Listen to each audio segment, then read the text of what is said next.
tensions were to be expected along the way. The process suffered a significant setback, with a series of announcements of settlement plans in the West Bank, including East Jerusalem, following the agreed release on 29 October of 26 pre-Oslo prisoners in the second of 4 tranches. We have been following with growing concern those critical developments, especially the announcement on 13 November of plans for advancement of some 24,000 units, including an E1, which cannot be reconciled with the goal of a negotiated two-state solution. Rule 39 of the Council's Provisional Rules of Procedure, I invite... The Secretary General has reiterated the United Nations' unequivocal position that settlements are contrary to international law and an obstacle to peace. He expects the government of Israel to put a full stop to these plans. A total of 355 Palestinians were arrested, including 2 Hamas members of the Palestinian legislature. We also remain worried about continued demolitions of unlicensed Palestinian structures. During the reporting period, a total of 27 were demolished, leading to the displacement of 65 Palestinians, including 31 children.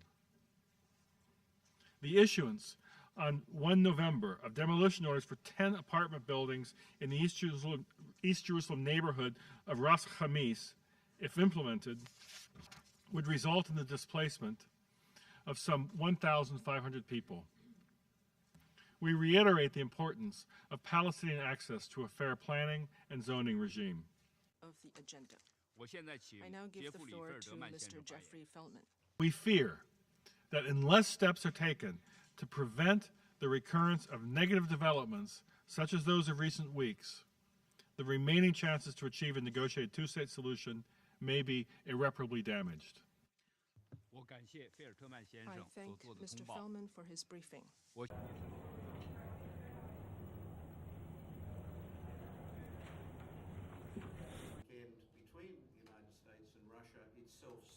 Members of the Security Council strongly condemned the terrorist attacks on 19 November against the embassy of the Islamic Republic of Iran in Beirut, Lebanon, which killed at least 23 people and wounded more than 140 in the vicinity, responsibility for which has been claimed by an al-Qaeda-linked group. And how to promote this and when to do, this will be the subject of ongoing discussions in the Security. The members of the Security Council appealed to all Lebanese people to preserve national unity in the face of attempts to undermine the country's stability, and stressed the importance for all Lebanese parties to respect Lebanon's policy of disassociation and to refrain from any involvement in the Syrian crisis. I do not have a clear answer at this time. Thank you very much. I think the problems that we face in the region all highlight the utmost importance of moving forward on the political settlement of the issue faced by the Syrian people. And it is highly important to convene the Geneva II negotiations and also for all parties concerned to participate in this process without conditions and in a speedy way.